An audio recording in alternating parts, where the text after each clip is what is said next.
एक तो बौना हुआ विपक्ष, ऊपर से कुबड़ ने कमर तोड़ कर रख दी है। मोदी ने कहा भी था संसद में, पार्लियामेंट में खड़े होकर के, कि जिन जिलों ने इसका विरोध किया है उनको बहुत महंगी कीमत चुकानी पड़ेगी। कैसे टीएमसी टूट गई, कैसे महाराष्ट्र में शिवसेना टूट गई उद्धव ठाकरे की, और कैसे अब यूपी में इनका नंबर है। खबर तो ये भी है कि चंद्रबाबू नायडू को और पवन कल्याण को लगाया गया कि आप डीएमके को मनाइए ताकि वो डिलिमिटेशन में बीजेपी के समर्थन कर सके बीजेपी का। नमस्कार, मैं हूं केशव मिश्रा, नए प्लेटफॉर्म पर आपका स्वागत है। एक तो बौना हुआ विपक्ष, ऊपर से कुबड़ ने कमर तोड़ कर रख दी है। दरअसल 2024 में जब लोकसभा चुनाव हुआ तो बीजेपी 244 पहुंच गई थी। हालांकि उनके एनडीए को बहुमत मिला था, 293 सीटें मिल गई थी। लेकिन अब जो है, जब से टीएमसी की हार हुई है पश्चिम बंगाल में, एक सिलसिला चल पड़ा है। पहले टीएमसी टूटी, उनके 60 के करीब विधायक टूट गए और अलग उन्होंने दल बना लिया अपना विधानसभा में। दूसरा, 20 से अधिक सांसद उनके टूट गए और वो एक दूसरी पार्टी में मर्ज कर गए। लेकिन वो सिलसिला ऐसे चला, ऐसे आंधी चली, ऐसे तूफान चला जो पूरब से लेकर के पश्चिम तक प्रभावित कर रहा है। आपने देखा होगा महाराष्ट्र में कैसे शिवसेना जो उद्धव ठाकरे की है, जो मुंहदुबर उद्धव ठाकरे हैं, उनकी पार्टी टूट गई एक बार फिर दोबारा, और उनके 6 सांसद जो है शिंदे गुट में चले गए। जबकि पहले आपने देखा होगा शिंदे ने कैसे दल बनाया। तो जो विचारधारा से समझौता किया उद्धव ठाकरे ने, कैसे वो राष्ट्रवाद से सेकुलरिज्म के गोद में चले गए, उनके पार्टी के कार्यकर्ता, सदस्य, नेता, परेता सब दुखी थे कि कैसे ये औरंगजेब के चरण में जाकर के गिर पड़े। और वही वजह है कि उनकी पार्टी एक बार फिर से टूट गई है। 6 सांसद उनके जो हैं शिंदे गुट में शामिल हो गए हैं। लेकिन खबर इतनी नहीं है, खबर ये है कि अब ये सिलसिला उत्तर प्रदेश तक पहुंच गया है। हालांकि ये शिगुफा मानिए, लेकिन बिना आग के धुआं नहीं उठता। और यही वजह है कि ओम प्रकाश राजभर ने पूरी सियासत को पलट कर रख दिया है उत्तर प्रदेश की। और जो नैरेटिव होता है 2027 के चुनाव का, वो बीजेपी धीरे धीरे बिल्ड कर रही है। कैसे कर रही है? एक तरफ राम मंदिर का मुद्दा था, लेकिन इसी बीच ओम प्रकाश राजभर ने कहा कि सपा टूट सकती है, अब उसका नंबर है।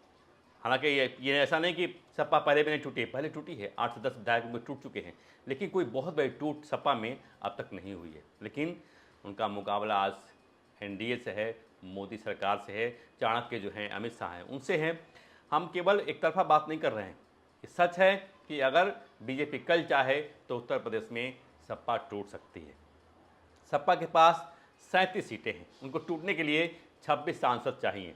और केशव प्रसाद मौर्य आज कह रहे हैं खुलेआम कि हमारे पास 26 सांसदों का एक गुट है जो जिसको चाहे हम जब चाहें तोड़ सकते हैं।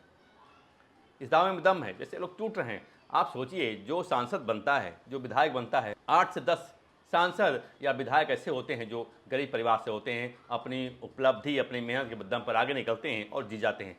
90% सांसद और विधायक संपन्न होते हैं। उनकी कहीं फैक्ट्री होती है, उनकी कहीं अवैध ज़मीन होती है, उनके पैसे लाकर पड़े होते हैं, तमाम ऐशो आराम की चीज़ें उनके पास होती हैं। क्या उनको डर नहीं है कि कल उनके पीछे ईडी सीबीआई आएगी? उनको डर है। तो ये मान के चलिए कि ईडी और सीबीआई एक बहुत बड़ा फैक्टर है। और अगर ये लग रहा हो कि भाई बीजेपी में आने पर सब कुछ ठीक हो जाएगा, या बीजेपी के पास जनता का बहुमत है, जनता का समर्थन है, तो एक दो फैक्टर ऐसे हैं जिसकी वजह से विपक्ष की पार्टियां टूट रही हैं। एक तो पहले से बौने होते, अब इनको कुबड़ निकल गया है। ऊपर से जो सिलसिला चल रहा है इनके सफाई अभियान का, वो धीरे धीरे जारी है।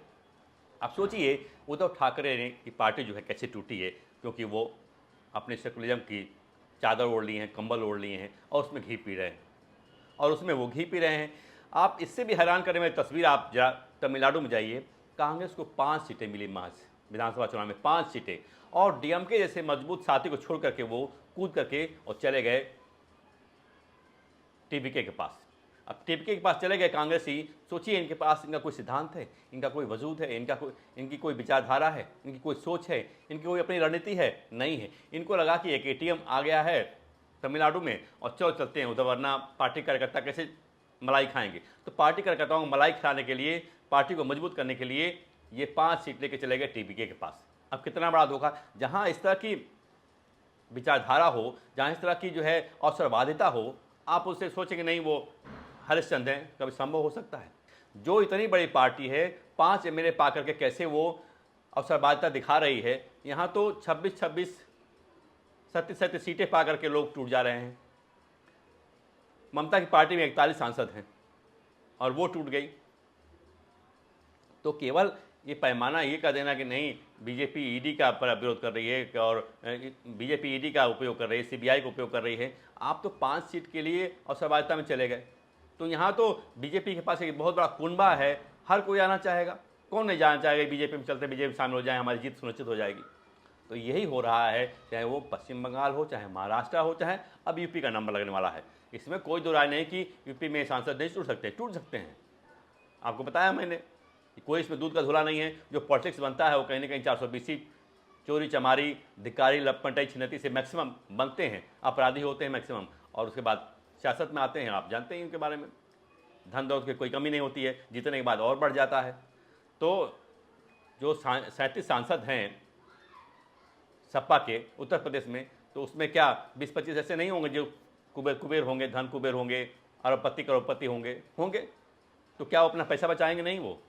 और उनको तो एक अच्छी पार्टी मिल रही है जहाँ जीत सुनिश्चित है। लेकिन मुझे लग रहा है कि बीजेपी अभी विधानसभा चुनाव तक कुछ नहीं करेगी, कुछ करेगी तो हो सकता है उसका नुकसान उठाना पड़े, जैसे महाराष्ट्र में उठाना पड़ा।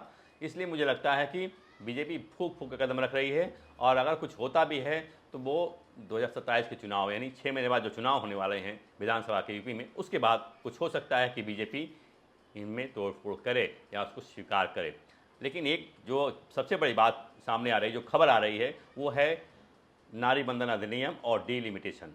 कहा जा रहा है कि मानसून सत्र में बीजेपी चाहती है कि वो 360 के आंकड़े तक पहुंच जाए लोकसभा में, और 160 के करीब जो है वो राज्यसभा में पहुंच जाए। इसके लिए एक कवायद चल रही है और हम भी इसे इनकार नहीं कर सकते। डिलिमिटेशन बहुत ज़रूरी था। जिस तरह से घमंड में आकर के कांग्रेस ने और विरोधियों ने उसका विरोध किया, मोदी ने कहा भी था संसद में, पार्लियामेंट खड़े होकर के, कि जिन जिलों ने इसका विरोध किया है उनको बहुत महंगी कीमत चुकानी पड़ेगी। और आप देखिए, आपके सामने है सब कुछ, आईने की तरह साफ है कि कैसे टीएमसी टूट गई, कैसे महाराष्ट्र में शिवसेना टूट गई उद्धव ठाकरे की, और कैसे अब यूपी में इनका नंबर है। अगर ऐसा होता है, आप खबर तो ये भी है कि चंद्रबाबू नायडू को और पवन कल्याण को लगाया गया कि आप डीएमके को मनाइए ताकि वो डिलिमिटेशन में बीजेपी के समर्थन कर सके, बीजेपी का नारी बंधन अधिनियम के लिए।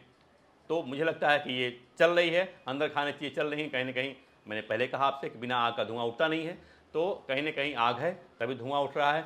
और बीजेपी इस तरफ बढ़ रही है। मानसून सत्र में हो सकता है कि डिलिमिटेशन विधेयक आ जाए और उस पर जो है बीजेपी को एक सफलता मिल सकती है, और एक तरह से विपक्ष को बहुत करारा जवाब मिलेगा। तो ये सब चल रहा है उत्तर प्रदेश की सियासत में, बहुत ही ज़बरदस्त मुद्दा है, और इस पर सियासी भूचाल आया हुआ है। और मान के चलिए कि अगर बीजेपी ने मन बना लिया है कि वो मानसून सत्र में डिलिमिटेशन वाला विधेयक लाएगी, तो उसकी तरफ वो आगे बढ़ रही है, और मुझे लग रहा है कि वो उसके बहुत करीब है। तो आज ये बहुत ज़रूरी था आपको बताना। अब राजभर ने एक नया शगुफा छोड़ दिया। उन्होंने कहा है कि जो बागी गुट है सपा का, उसका जो है नेतृत्व जो है वो बलिया का बागी करेगा। उनका इशारा जो सनातन पांडे की तरफ से है। हालांकि सनातन पांडे की सफाई आ गई है, लेकिन बीजेपी के खिलाफ जो अखिलेश चाल चल रहे हैं उसी का ये पलटवार है, और सिकुपा छोड़ा गया है कि सपा टूट रही है। अभी आपने देखा होगा कैसे ब्राह्मणों को लुभाने के लिए जनेश्वर मिश्रा के नाम पर कैसे अखिलेश यादव ने ब्राह्मणों को लुभाने की कोशिश की है।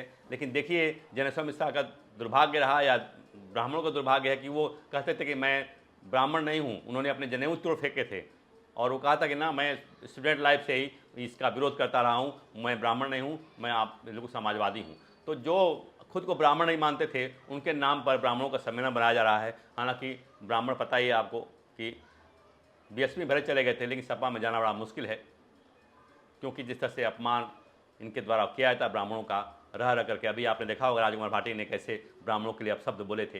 तो मुझे नहीं लगता है कि कोई ब्राह्मण सपा में जाएगा। हालांकि वो सोचते हैं कि मायावती ने कर दिया करिश्मा, तो हम भी कर सकते हैं, पर ऐसा नहीं है।